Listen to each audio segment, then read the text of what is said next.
If you cannot even speak for yourself, then you are nothing in this house." Adrian Wolf's voice cut through the grand dining hall like a blade, cold, precise, and impossible to ignore, the kind of voice that made even seasoned executives lower their eyes. And yet the young maid standing in front of him did not argue, did not defend herself, did not even look up. She simply stood there with her hands trembling slightly at her sides as a single tear slipped down her cheek and disappeared into the white fabric of the handkerchief she held so tightly it looked like it might tear. The room was silent except for the faint clink of silverware and the soft hum of the chandelier above. And for a brief moment, even the wealthy guests seated around the long oak table shifted uncomfortably, because there was something unsettling about the way she did not react, not even when he turned away from her, as if she were invisible, as if her silence confirmed his judgment, as if she truly was nothing. And yet there was something else there too, something no one could quite name, something that lingered long after the moment passed like a shadow that refused to leave. Before continuing, comment where in the world you are watching from and make sure to subscribe because tomorrow's story is one you cannot miss. The night outside the mansion stretched across rolling acres of manicured land somewhere just outside Boston, where the air carried the faint scent of pine and distant rain, and inside, everything was perfect, every glass polished, every surface spotless, every movement rehearsed, except for Claire Bennett, who moved quietly through the room collecting plates with steady hands despite the redness in her eyes, her steps light, almost soundless, as though she had learned long ago that the less noise she made, the less attention she would draw, and the less attention she drew, the safer she would be. Adrian Wolf watched her from the far end of the table without realizing he was doing it, his expression unreadable, his fingers tapping once against the crystal glass in front of him, because something about her silence did not sit right with him, not like the others who scrambled to apologize or explain when he raised his voice, not like the employees who bent over backward to please him. Claire did none of that. She absorbed everything without resistance, like a wall that refused to crack no matter how hard it was struck, and that unsettled him more than any mistake ever could. Later that evening, as the guests departed and the mansion fell into its usual quiet order, Adrian walked through the halls lined with dark wood and framed portraits, the echo of his own footsteps following him. But his mind did not settle on business deals or market numbers like it usually did. Instead, it lingered on a single image, the way her hands had tightened around that handkerchief, the way her lips had parted slightly as if words had been there but never came out. And for the first time in a long time, Adrian Wolf felt something unfamiliar pressing at the edges of his thoughts, not anger, not control, but something dangerously close to curiosity, because he had built his entire world on power and precision, on the belief that every person had a breaking point that could be reached if pushed hard enough. And yet Claire Bennett had just stood there, silent, unyielding, and somehow, that silence had made him feel as though he was the one being judged. The mansion did not sleep. It only quieted, like a living thing holding its breath between commands, and long after the last guest had left and the echo of polished shoes had faded into the distance, Claire Bennett remained in the back corridor just beyond the kitchen, standing still for a moment as if her body needed permission to move again, her fingers still wrapped around the white handkerchief that had absorbed her tears, though her face had already returned to its usual calm, as if nothing had happened at all. She inhaled slowly, carefully, the way someone does when they have learned that even breathing too loudly can draw attention. Then she folded the cloth with precise movements and placed it back into the small pocket hidden inside her uniform, a habit she repeated every night, because control over small things was the only control she had left. The overhead lights hummed softly as the rest of the staff moved around her, some whispering, some avoiding her entirely. Because everyone had seen what happened at the dinner table and no one wanted to be the next target, one of the older housekeepers, Maria, paused beside her for a brief second, her voice barely above a whisper as she said, "You should not let him talk to you like that." But Claire only gave a small nod, not in agreement, not in defiance, just acknowledgement, the kind that ended conversations before they could begin.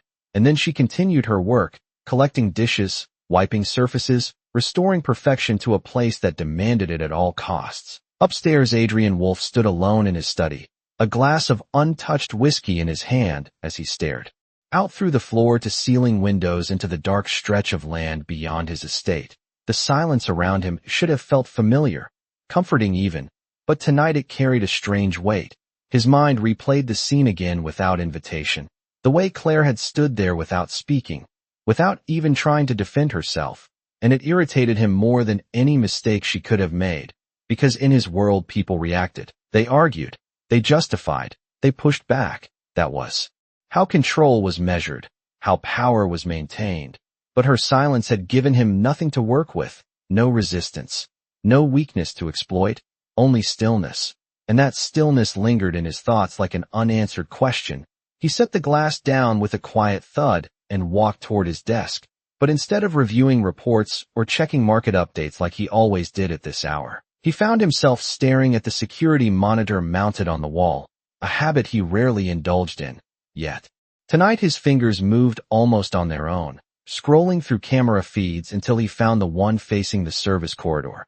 There she was, moving with the same quiet efficiency, her head slightly lowered, her expression unreadable, and for a moment he watched without fully understanding why, until he noticed it again, the handkerchief, the way her hand brushed against it as if it were something more than just cloth, something grounding, something necessary, and that detail unsettled him. More than anything else, because it suggested there was a part of her he did not see, a part he could not control. Down in the staff quarters later that night, Claire sat on the edge of a narrow bed.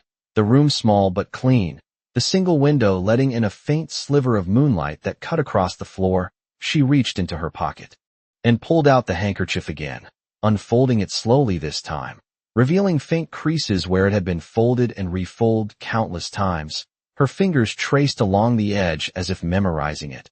Then she pressed it gently against her lips, not to cry, not this time, but as if holding back something deeper, something heavier than tears. Her shoulders rose and fell in a controlled rhythm, and for a brief moment her lips parted slightly, as if words had formed there, waiting, but no sound came out.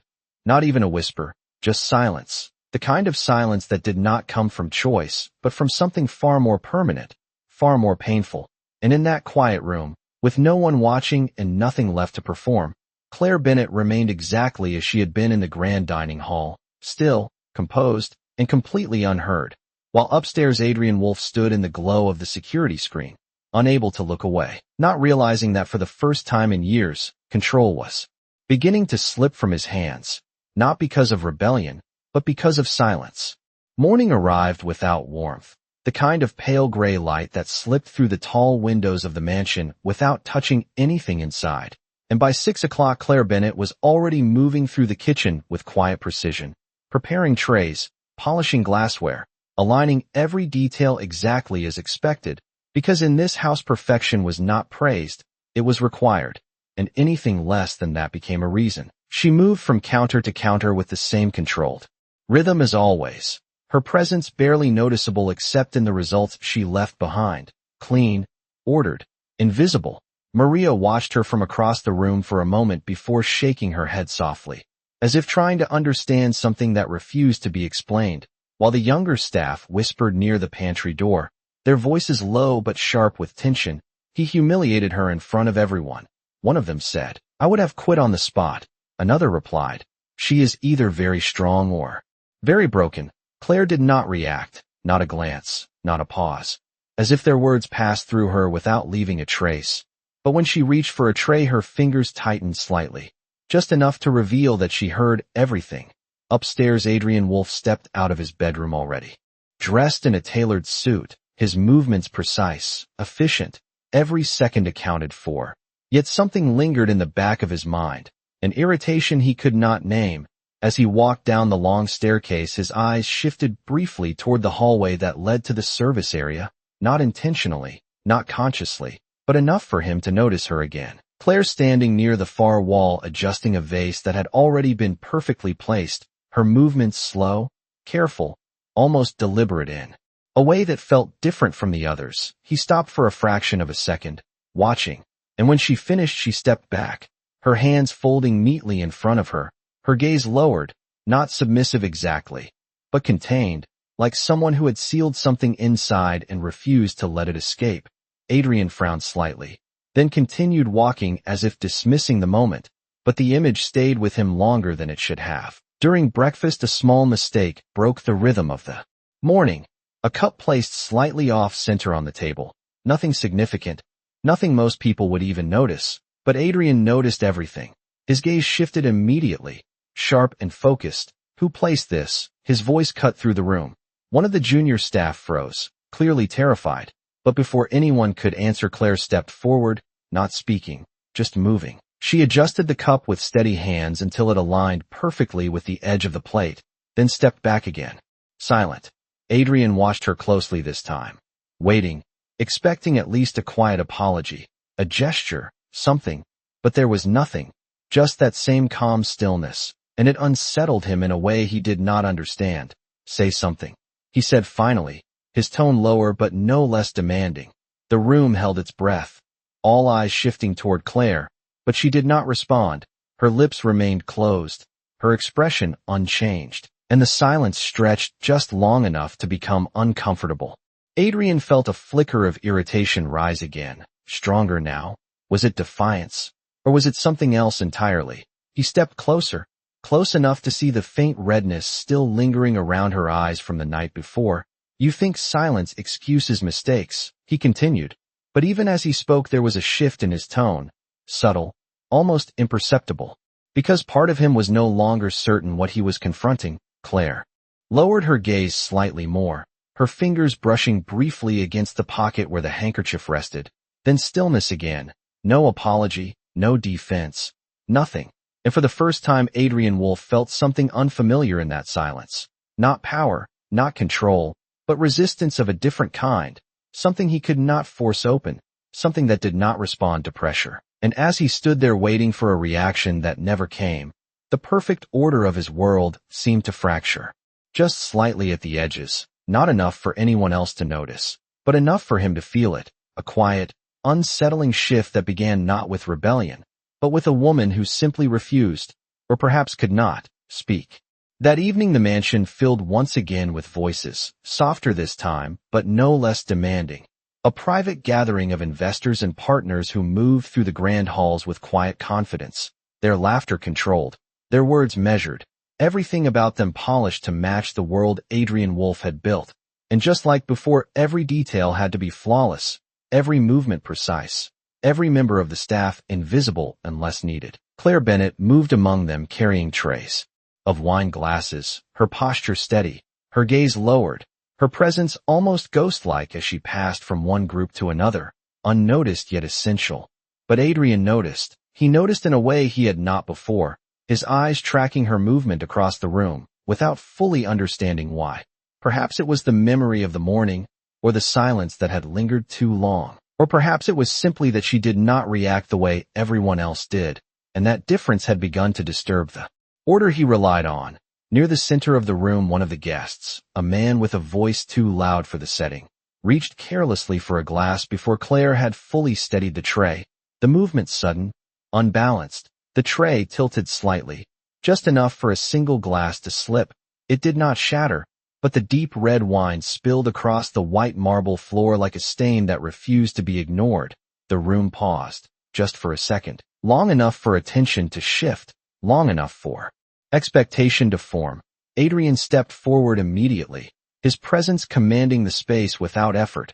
What is this? His voice sharp, controlled, but carrying enough weight to silence every whisper. The guest began to speak, brushing it off, but Adrian did not look at him. His focus fixed entirely on Claire, because in his world responsibility followed position, and she was the one holding the tray. Clean it, he said, each word deliberate. Claire knelt without hesitation, retrieving a cloth and pressing it gently against the spill, her movements careful, efficient, as though she had done this countless times before. The room slowly resumed its quiet rhythm, but the tension remained just beneath the surface. Adrian stood over her for a moment longer than necessary, watching, waiting, expecting something, anything, an apology, a reaction, even a flicker of frustration, but again there was nothing, just silence, complete and unwavering. the same silence that had begun to unsettle him. "You are responsible for what you carry," he added, his tone colder now, sharper, as if pushing harder might finally break through whatever barrier she held. But Claire did not look up, did not speak. She finished cleaning the floor, stood slowly, and stepped back into her place as if the moment had never existed. The lack of response lingered heavier than any argument could have. One of the guests exchanged a glance with another, subtle but telling, because even they could sense something was wrong, not with the mistake, but with the absence of reaction. Adrian felt it too. A quiet shift beneath his control, irritation mixed with something unfamiliar. Something that did not fit into the rules he had spent years mastering. Later, as the gathering wound down and the final guests prepared to leave, Adrian found himself standing near the entrance hall, his attention drifting once more to the movement of the staff. Claire passed by him with a tray now empty, her steps just as quiet, just as controlled, and for a brief moment she paused, not because he asked her to, but because she had to wait for another staff member to pass, and in that still second their distance closed just enough for him to see it clearly. The faint mark at the base of her throat, barely visible against her skin, a thin line that did not belong, something old, something healed but not forgotten. His gaze lingered there longer than it should have, and for the first time the silence he had been confronting began to take on a different shape, not defiance, not indifference, but something else entirely, something that suggested there had never been a choice to speak at all. Claire moved again before he could say anything, disappearing back into the flow of the evening. But the image remained fixed in his mind, and as the door closed behind the last guest, and the mansion returned to its controlled quiet, Adrian Wolfe stood alone in the entryway, no longer certain that what he had been trying to break was ever meant to bend. The shift in Adrian Wolfe did not happen loudly. It did not announce itself with a decision or a realization. It crept in quietly, hidden beneath irritation, disguised as control, because the next morning he called for Claire Bennett directly, something he had never done before, and when she stepped into his study the air felt different, heavier, not with fear, but with expectation. She stood near the door with her hands folded, her gaze lowered as always, waiting, and for a moment Adrian said nothing. He simply observed her, the stillness, the lack of reaction, the quiet presence that seemed to absorb the room instead of responding to it. Then finally he spoke. "You will assist in the office today," his tone calm but deliberate, a change from the sharp command she was used to. Claire gave a small nod, the same acknowledgement she always offered, and that was it. No question, no hesitation, just silent acceptance. The test had begun, though he would not call it that. He told himself it was about efficiency, about placing people where they could be most useful. But beneath that justification was something else, something far less controlled. He wanted to see how far her silence could go. The office was a different world from the rest of the mansion, colder, sharper, filled with the quiet hum of screens and the constant flow of information. Claire moved carefully within it, organizing files, placing documents exactly where they were needed, never asking for clarification, never interrupting. Adrian watched her more closely than he watched any report that morning. He gave instructions with increasing complexity, faster, more precise, occasionally incomplete, leaving gaps that required assumption. A normal employee would have asked questions, would have sought confirmation, but Claire did not. She adjusted, interpreted, adapted without a word, and each time she succeeded it unsettled him further, because it removed the need for interaction entirely. At one point he handed her a file and said this should have been done already, his tone sharper now. Pushing, testing, her fingers tightened slightly around the paper, the smallest sign of tension, but she only nodded and turned away to complete the task. No defense, no explanation, and something in that moment irritated him more than any mistake could have. "Say something," he said again, louder this time, the words echoing slightly against the walls of the study. Claire stopped, her back still turned to him, her shoulders rising just slightly with her breath, and for a brief second it seemed like the silence might break, like something inside her was shifting, but then it settled again, and she continued walking, leaving his command unanswered. Adrian felt the frustration rise sharper now, not because she had disobeyed, but because she had not reacted, because she had not given him anything to confront, anything to control, and That absence began to feel like resistance, even though it was not. Later that afternoon he escalated further, placing her in front of two senior managers under the pretense of reviewing schedules. He pointed out minor inconsistencies in her work, things that could easily have been overlooked, his tone precise, critical, each word calculated to provoke a response. The managers shifted uncomfortably, sensing the imbalance. But Claire stood there as she always did, silent, composed, her hands lightly clasped in front of her, her expression unchanged, until one detail slipped, not in her work, but in her body. Her fingers brushed against her throat unconsciously, just for a second, the same place where the faint scar rested, and Adrian saw it, clearly this time, not just the mark, but the meaning behind it. Something tightened in his chest, subtle but undeniable. And for the first time his voice faltered slightly as he continued speaking, because the test he had created was no longer about control. It was about understanding something he had never needed to understand before, and yet still he pushed, because it was the only way he knew how. Claire completed every task, endured every word, absorbed every moment without breaking, and by the time the day ended the silence between them had grown into something heavier than any argument, something that lingered in the space even after she quietly left the room, and Adrian Wolfe stood alone once again, staring at the closed door, realizing without fully admitting it that he had not been testing her limits. He had been searching for them, and somehow, he still had not found where they ended. By the next day the tension had shifted into something sharper, less visible, but far more dangerous, because Adrian Wolfe had stopped pretending his actions were about efficiency and control. Now there was intention behind every word, every instruction, every silence he created around Claire Bennett, and that intention was simple. He wanted to break her silence, not out of cruelty alone, but out of a growing need to understand it. The morning began with unusual precision. Adrian called for a full review of household operations, something that normally happened once every few weeks. But today it was immediate, urgent, and centered on one person. Claire stood at the front of the room with the rest of the staff gathered behind her, her posture steady, her hands folded neatly, her gaze lowered. As always, Adrian paced slowly in front of them, his voice calm, but carrying an edge that made the air feel thinner. "Mistakes have become too frequent," he said, though everyone knew that was not entirely true. The house had been running flawlessly, especially under Claire's work, but facts were not the point. Pressure was. He stopped directly in front of her, close enough that she could feel the presence of him without needing to look up. And for a moment he said nothing, letting the silence stretch, letting it press against her. Then he spoke again. "If something is wrong, you speak," his tone firm, deliberate, almost commanding her to exist in a way she never had.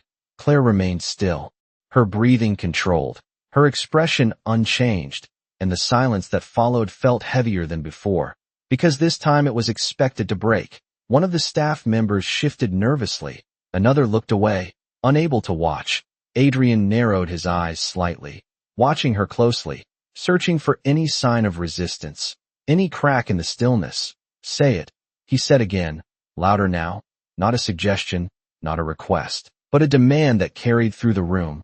Claire's fingers tightened, slightly, the smallest movement, but enough to show that something inside her had reacted.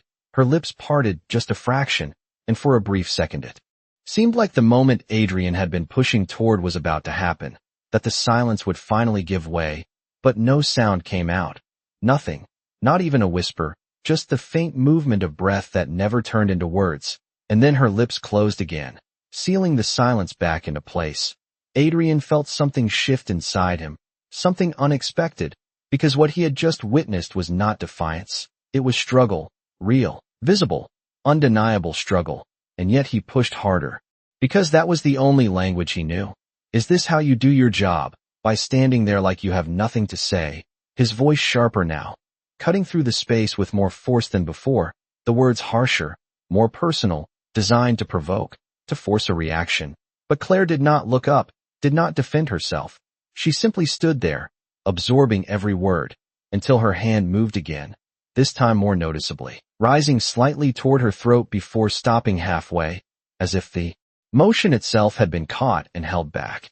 Adrian saw it clearly, the hesitation, the instinct, the interruption of something that should have been natural, and for the first time his confidence in the situation faltered.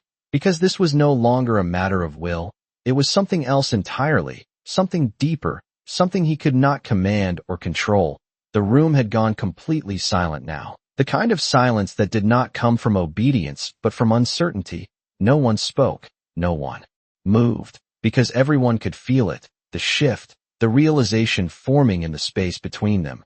Adrian stepped back slightly, his gaze still fixed on Claire, but the sharpness in his expression had softened, replaced by something far more dangerous, doubt, not about her, but about himself, about what he had been trying to force, about what he had misunderstood. Claire lowered her hand slowly, returning it to her side, her posture once again composed, controlled, silent, as if the moment had never happened, but it had, and Adrian knew it, because for the first time since this began, he had seen the edge of her silence, not as resistance, but as limitation, and that realization lingered long after the meeting ended, long after the staff had dispersed, leaving him standing alone in a room that suddenly felt much larger, much emptier, and far less certain than it had before. The silence did not leave Adrian Wolf after that morning. It followed him, settled into his thoughts, reshaped the way he looked at everything. Because for the first time he was no longer trying to dominate it. He was trying to understand it, and that shift, though subtle, changed the way he moved through the rest of the day. He canceled 2 meetings without explanation, ignored 3 calls from his board, and instead returned to his study with a focus that had nothing to do with business. The security monitors flickered quietly against the wall, and without hesitation he pulled up the internal records system, something he rarely accessed personally. Employee files were usually handled by management, filtered, summarized, reduced to numbers and performance metrics. But this time he searched for a single name, Claire Bennett. The file appeared almost instantly, plain, unremarkable at first glance, hire date, position, basic information, nothing that would explain what he had seen. Nothing that justified the silence that had resisted everything he had thrown at it.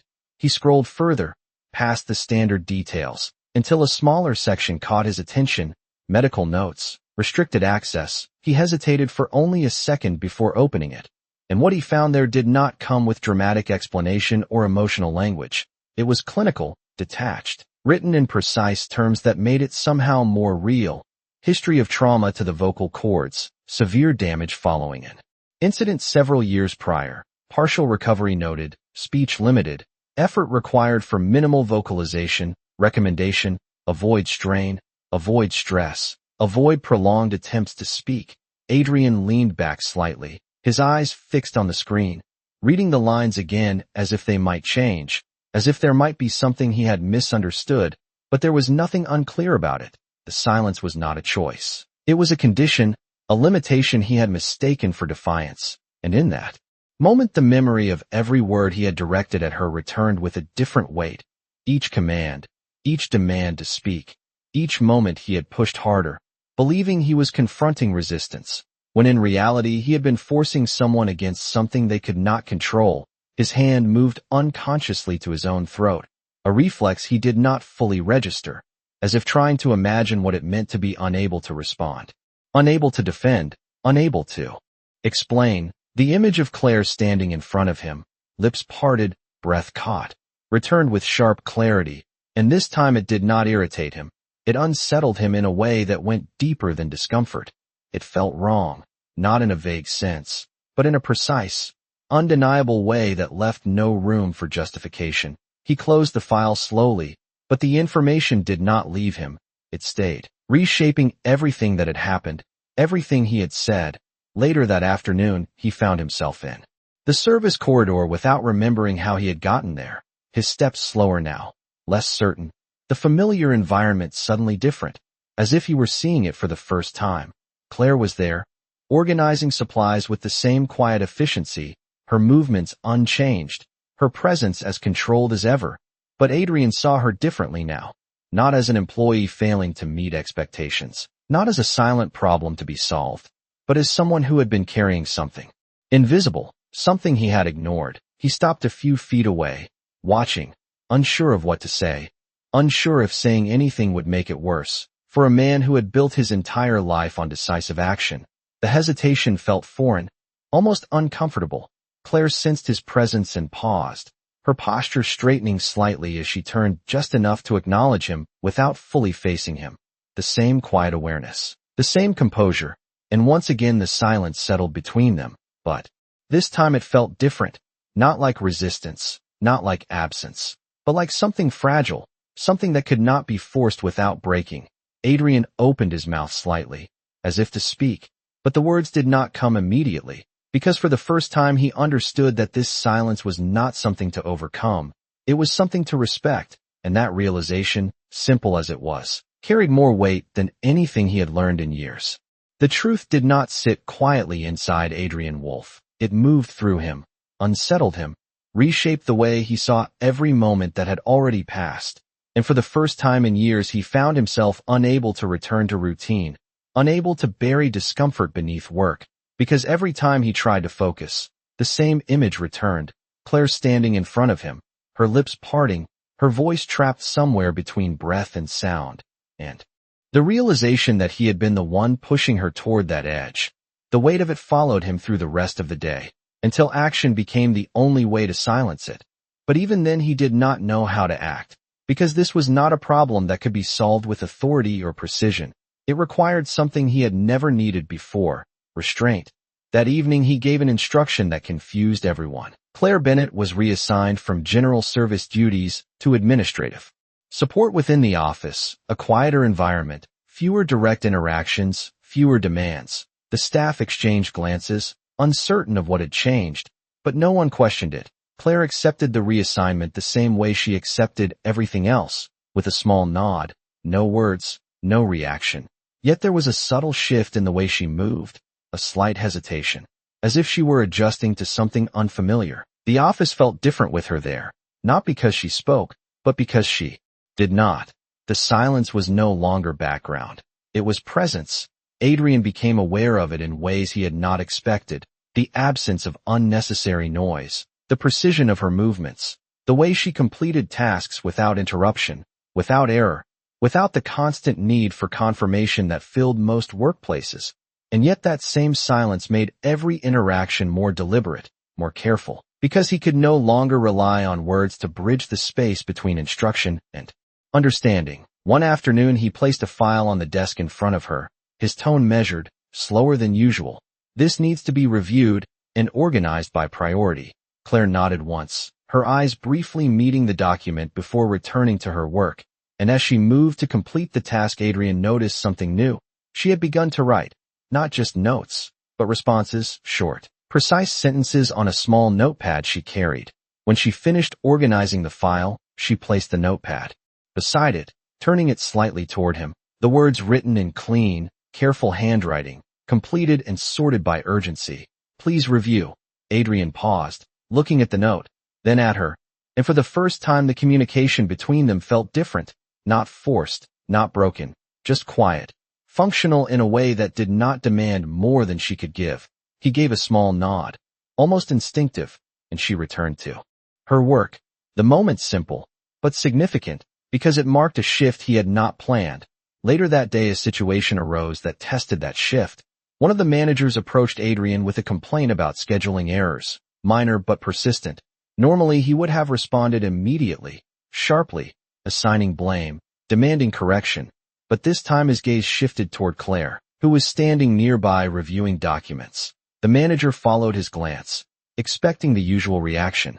But Adrian did not raise his voice. Instead he spoke more slowly, his tone controlled but not cutting.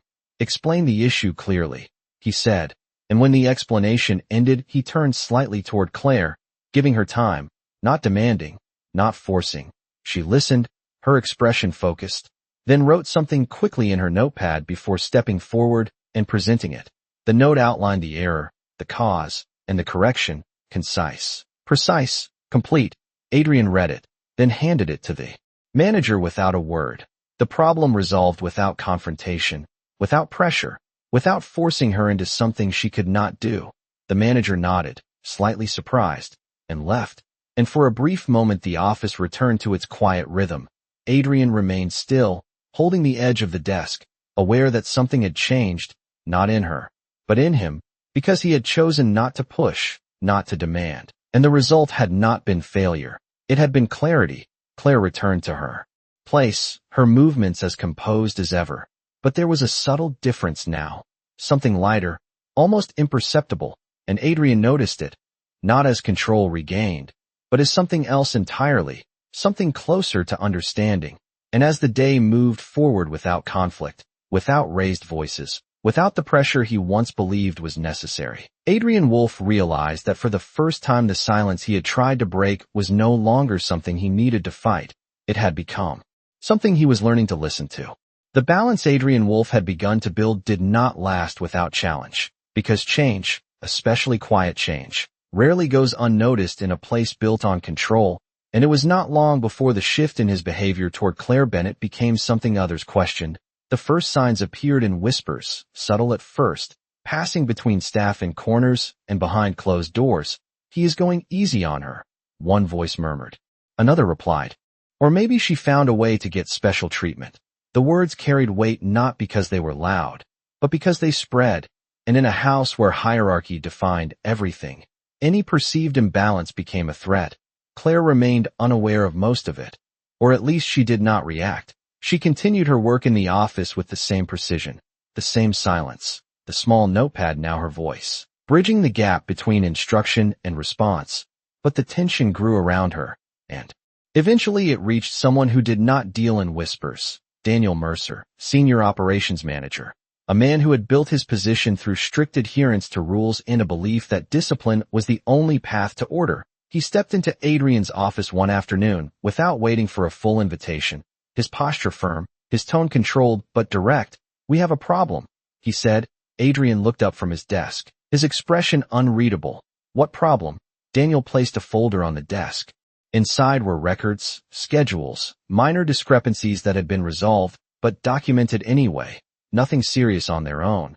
But presented together they formed a narrative. Claire Bennett is being given responsibilities outside her role, and mistakes are being overlooked. Adrian's gaze shifted briefly to the documents, then back to Daniel. "They are not mistakes," he said calmly. Daniel did not back down. "Perception matters. If staff believe rules do not apply equally, it undermines everything." Adrian leaned back slightly, considering, not the argument itself, but the implication behind it, because Daniel was not entirely wrong. Structure required consistency, but consistency without understanding had already led him somewhere he did not intend to return to. "She is performing the work correctly," Adrian replied. Daniel shook his head slightly. "That is not the point. The point is that she does not follow standard communication. She does not respond. She does not explain, and now she is being accommodated for it." The word accommodated hung in the air longer than intended, and Adrian felt something tighten in his chest, not anger, but recognition, because that word reduced everything he had learned into something transactional, something optional, and it was not. "She is not being accommodated," Adrian said, his tone still calm, but firmer now. "She is being understood." Daniel's expression shifted slightly, uncertainty mixing with resistance. Understood or not, it creates imbalance, and imbalance leads to failure. Adrian did not respond immediately, his gaze drifting briefly toward the glass wall that looked out into the office where Claire was working quietly at her desk, her head slightly lowered, her hand moving steadily across the notepad, unaware of the conversation taking place about her. And in that moment the contrast became clear, one world driven by rigid expectation, the other shaped by quiet adaptation. Daniel followed his gaze, then spoke again. "If this continues, others will expect the same exceptions." Adrian's eyes returned to him, and for the first time there was a shift in his tone that could not be mistaken. "This is not an exception," he said. "It is a correction." Daniel frowned slightly, not understanding. "Correction of what?" Adrian held his gaze. "Of how I handled it before." The room fell silent, not with tension, but with something closer to finality. Because the conversation was no longer about policy, it was about responsibility. Daniel remained still for a moment, then closed the folder slowly, the challenge unresolved but the authority clear. "I will monitor the situation," he said finally. Adrian gave a small nod. "Do that." Daniel left the office without another word, and as the door closed behind him, Adrian exhaled slowly, the weight of the conversation settling in, not as doubt, but as confirmation that the path he had chosen would not be simple. That understanding required more than recognition. It required defense, protection even, and as he looked once more toward Claire, still working, still silent, he realized that the world he had built would not change easily, but for the first time, he was willing to stand against it. The quiet balance Adrian Wolf had chosen to protect was fragile, and it finally broke in a way he did not anticipate, not through confrontation, but through absence, because the next morning Claire Bennett did not report to the office. At first it seemed like a minor delay, something easily explained, but as the hours passed and her desk remained untouched, her notepad still resting exactly where she had left it the night before, a subtle unease began to settle into the space she had quietly shaped. Adrian noticed it immediately, though he did not react at first. He continued his routine, reviewed documents, signed approvals, held brief meetings, but his attention kept drifting back to the empty chair, to the absence of movement, to the silence that now felt different, not present, but missing. By midday, he finally spoke. Whereas Claire, his tone calm, but carrying an edge that made the question heavier than it sounded. One of the assistants hesitated before answering. She called in this morning, said she would not be coming in, no explanation given. Adrian's expression remained unchanged, but something tightened beneath the surface. Did she speak to anyone directly? He asked. The assistant shook his head. No, sir. Just a message left with reception. Adrian gave a small nod, dismissing the conversation, but the unease did not leave. Instead it grew sharper, more defined, because for the first time since he had begun to understand her silence, there was no way to reach it, no presence to observe, no quiet response to interpret, just absence, and absence left too much space for doubt. Later that afternoon, Daniel Mercer entered the office again, this time without the folder, without the formal posture, his tone measured but carrying a hint of finality. I have reassigned her duties. Adrian looked up slowly. What do you mean reassigned? Daniel met his gaze. Her role has been returned to standard service staff, effective immediately. There were concerns about operational consistency. Adrian's eyes narrowed slightly. You reassigned her without informing me. Daniel did not hesitate. I made a decision based on structure. Adrian stood then, slowly, deliberately, the movement, controlled but carrying a weight that shifted the air in the room. Where is she now? Daniel's expression faltered for the first time. She requested leave after the reassignment. Adrian's voice dropped lower, quieter, but far more dangerous. You forced her out. Daniel shook his head. I enforced policy. Adrian took a step forward, his gaze fixed, and in that moment the difference between control and understanding became unmistakable. You removed the one system that allowed her to function, he said, each word precise, and expected her to adapt instantly. Daniel opened his mouth to respond, but the argument did not hold, not against the reality Adrian now understood. The room fell silent again, but this silence was different. It carried consequence. Adrian turned away without another word, already reaching for his phone, already moving towards something he had never done before. He left the office without explanation, without permission, the staff watching in quiet confusion as he crossed the hallway and disappeared down the main corridor. The mansion that had once moved entirely under his control now continued without him. But he no longer noticed, because for the first time his focus was not on maintaining order. It was on finding someone he had failed. Outside, the sky had darkened into the heavy gray of an approaching storm, the air thick with the promise of rain. And as Adrian stepped into his car, giving a single instruction to locate Claire Bennett, the silence that had once defined her now echoed in a different way, not as something distant, but as something he could lose completely. And that realization carried a weight far greater than anything he had faced before, because this time there would be no control, no command, only the chance, if he reached her in time, to finally understand what her silence had been trying to say all along. Rain began to fall before Adrian Wolf reached the city, slow at first, then heavier, streaking across the windshield in uneven lines that blurred the road ahead. But he did not slow down, his focus fixed on the single piece of information his assistant had managed to find, a small clinic on the east side, listed as an emergency contact in Claire Bennett's file. It was not much, but it was enough. The drive that would normally take 30 minutes felt longer, stretched by uncertainty, by the weight of everything he had not understood until it was too late. And when he finally stepped out of the car, the rain had turned steady, soaking through his jacket almost instantly. But he did not notice. He moved quickly toward the entrance, pushing through the glass doors into the sharp scent of antiseptic and quiet urgency. The waiting room was small, fluorescent lights casting a pale glow over a handful of chairs. A receptionist looked up as he approached, her expression polite but guarded. "Can I help you?" Adrian did not hesitate. "Claire Bennett," he said, his voice lower than usual, controlled but carrying something beneath it that made the question feel urgent. The receptionist typed briefly, then paused, her eyes lifting back to him. "Family only." Adrian's jaw tightened slightly. "I need to see her." The receptionist shook her head. "I am sorry. Those are the instructions." And for a brief second the old instinct rose. The instinct to override, to command, to force his way through, but it stopped before it could form into action, because this was not a situation where authority applied. This was something else entirely. He exhaled slowly, forcing himself to step back, to think, to choose differently. "Is she stable?" he asked instead. The receptionist hesitated, then gave a small nod. "She is in recovery."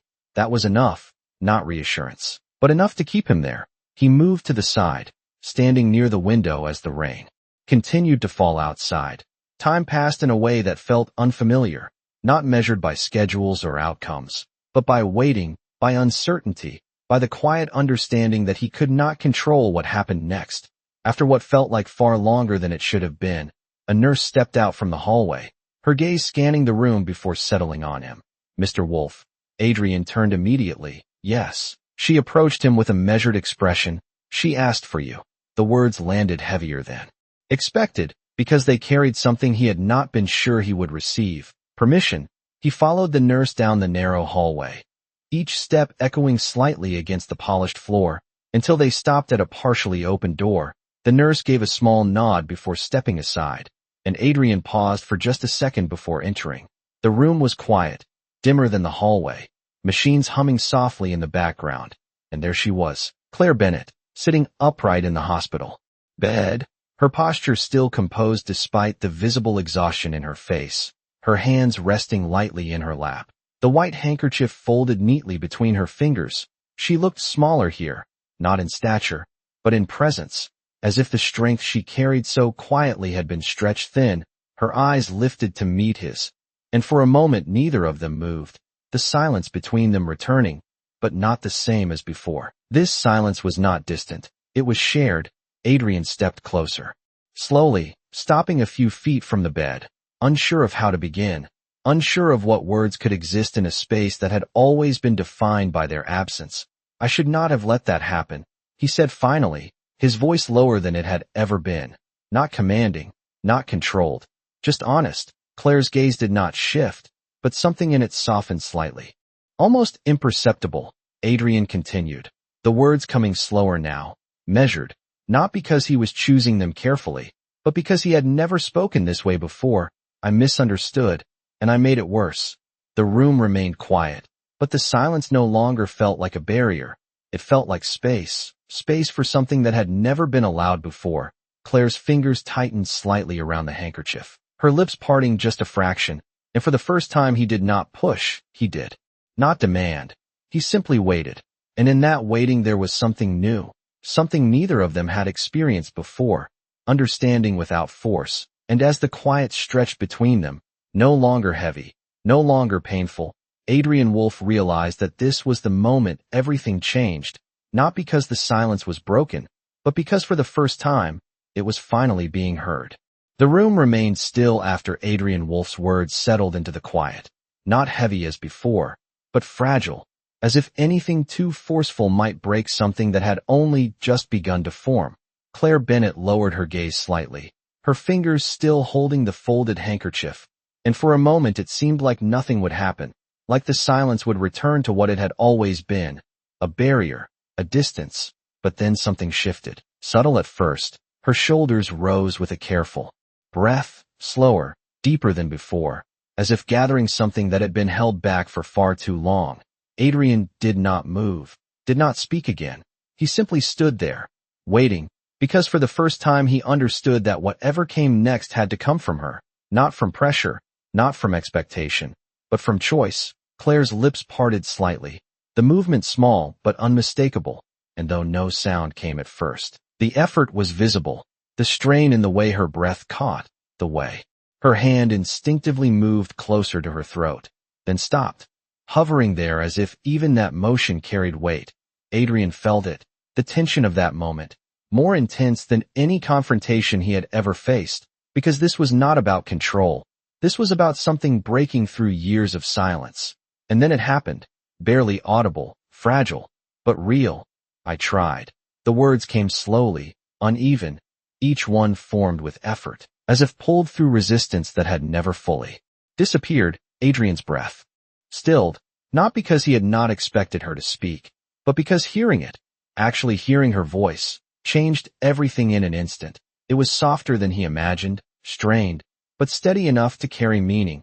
Claire's eyes lifted just slightly, meeting his for the first time, without lowering immediately. And there was something in that look, not accusation, not anger, but honesty, raw and unguarded in a way her silence had never allowed. Adrian stepped closer without thinking, not too close, just enough to show he was there, that he was listening. You do not have to explain, he said quietly, but Claire shook her head just once, a small movement, but firm, as if this moment mattered, as if the words, however difficult, needed to be said.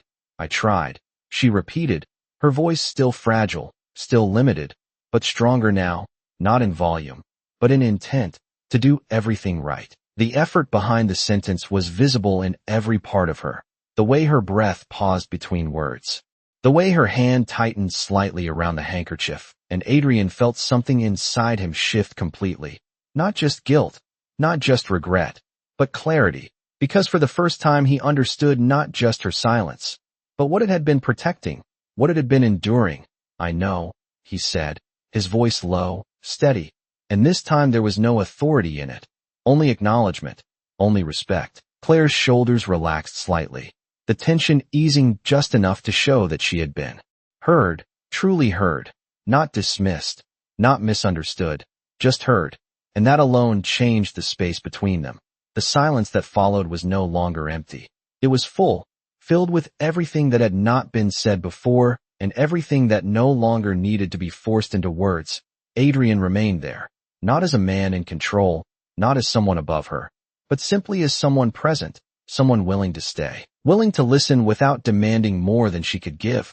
Outside the rain had softened, the steady rhythm against the window now quieter, calmer, and inside the room that same calm began to settle, not as an ending, but as something new, something that neither of them had expected, because in that moment, in that fragile exchange of words that had taken more strength than anything spoken loudly, the distance that had once defined them began to close, not through power, not through pressure, but through understanding, and Adrian Wolfe realized that this was the turning point he could never undo, not because she had spoken, but because he had finally learned how to listen. The rain had stopped by the time Adrian Wolfe left the hospital, but the world outside felt different, quieter in a way that no longer felt empty, as if something had shifted not just within him, but in how he saw everything around him. And when he returned to the mansion that night, the place that had once reflected only control and perfection now felt incomplete, not because anything was missing, but because something had changed that could not be undone. The next morning the house stirred as it always did, staff moving through routines, tasks unfolding with practiced precision. But there was tension beneath it, uncertainty, because word had spread that Adrian had left without explanation, that something had happened. And when he stepped into the main hall, all movement slowed just slightly, not out of fear alone, but expectation. He did not raise his voice, did not issue commands.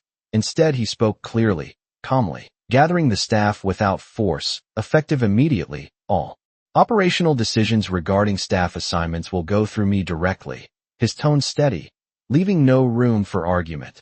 Daniel Mercer stood among them, his expression tight but controlled, and Adrian's gaze met his for a brief moment, not with anger, but with certainty, the kind that did not need to be reinforced. This house runs on structure, Adrian continued, but structure without understanding is failure. The words settled over the room. Unfamiliar, heavier than any command he had ever given. Claire Bennett will return to her position in the office when she is ready. No one spoke, no one questioned, because this was not the Adrian they knew. This was someone else, someone who had changed in a way that did not rely on fear. Later that afternoon, Adrian stood once again in the office, but this time the space felt different, not because of what was there, but because of what he was waiting for. And when the door finally opened, quietly, without announcement, Claire stepped inside. Her movements slower than before, but steady, her presence the same calm stillness that had always defined her. Yet something had shifted, something lighter. Adrian did not speak. Immediately, he simply nodded once, acknowledging her return without placing weight on it. Claire moved to her desk, her notepad resting where she had left it, and for a moment the room settled into a quiet that no longer felt tense, but grounded. Time passed, measured not by urgency, but by rhythm, and as the afternoon light softened through the windows, Adrian approached her desk, stopping at a respectful distance. He placed a small object beside her notepad, the same white handkerchief she had carried, now carefully cleaned and pressed, its folds precise but no longer tight with tension. Claire looked at it, her fingers resting gently on the fabric, and for a moment she did not move. Then slowly she lifted her gaze to him, and though she did not speak, she did not need to, because the understanding between them no longer required it. Adrian's voice, when he finally spoke, was quiet, steady. "You do not have to be silent here." The words were simple, but they carried everything that had changed, not a demand, not an expectation, but a promise. Claire's lips parted slightly, not with strain this time, but with something softer, something closer to ease, and though no sound followed, the silence that remained was no longer the same. It was no longer something she was trapped inside. It was something she could step out of, in her own time, in her own way, and Adrian understood that now, fully, completely. The mansion continued around them. The same walls, the same routines, the same structure, but the foundation beneath it had shifted, not through force, but through something far more powerful, respect. And as the evening settled over the estate, quiet and steady, Adrian Wolfe no longer saw silence as something to break, but as something to protect. And Claire Bennett, standing there with the handkerchief in her hand, was no longer unheard, because in a world that once demanded noise to prove worth, she had finally found a place where being understood did not require a voice.